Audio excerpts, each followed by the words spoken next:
Beijing calls Russia friendship as stable as mountains. Vladimir Putin admits China's concern over Ukraine in his first face-to-face meeting with the Chinese President Xi Jinping since the Russian invasion.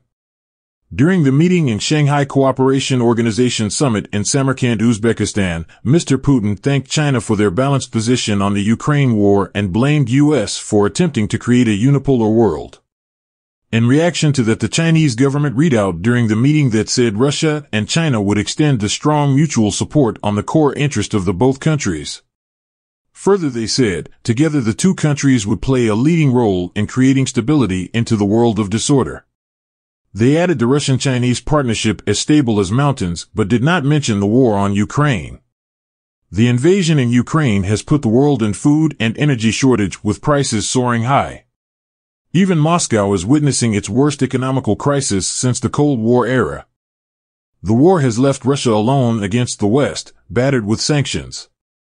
U.S. President Joe Biden called Putin a murderous dictator, and UK Prime Minister Liz Truss named him a desperate rogue operator. Sanctions by the West have put salt into the already wounded Russia.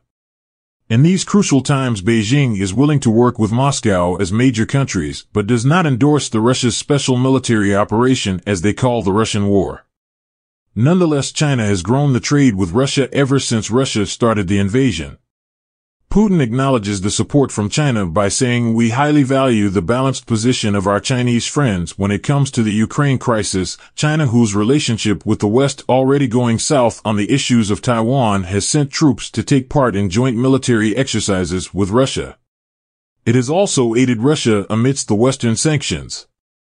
The world is keeping a close eye to this particular meeting between both the presidents, as their growing relationship signifies a major shift in the world order after the demise of the Soviet Union in 1991. But there is a significant change in present time, with roles reversing and China coming out as the dominant partner since it has become an economic superpower.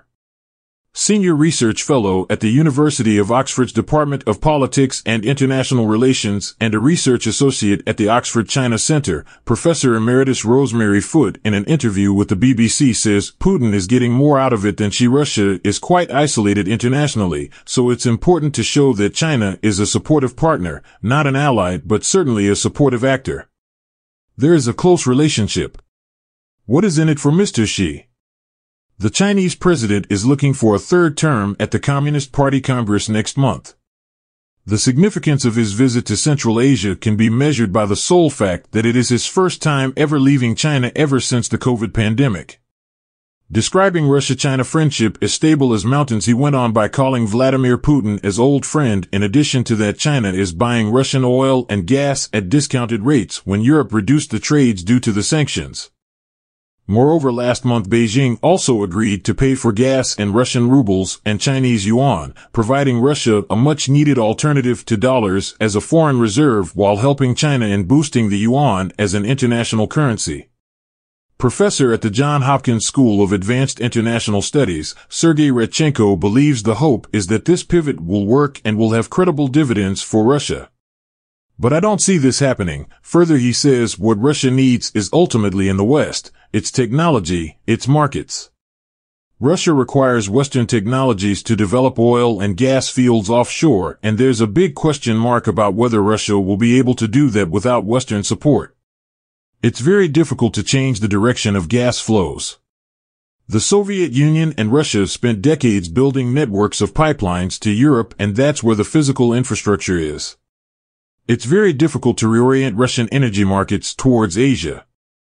In our opinion, it will be difficult for Russia to call off the trade with Europe, but to survive, Russia has to incline towards China. But just in case things get better with the West, Russia will have two markets for their energy trade, which is befitting to the world's largest country that spans its borders in both continents, Asia and Europe.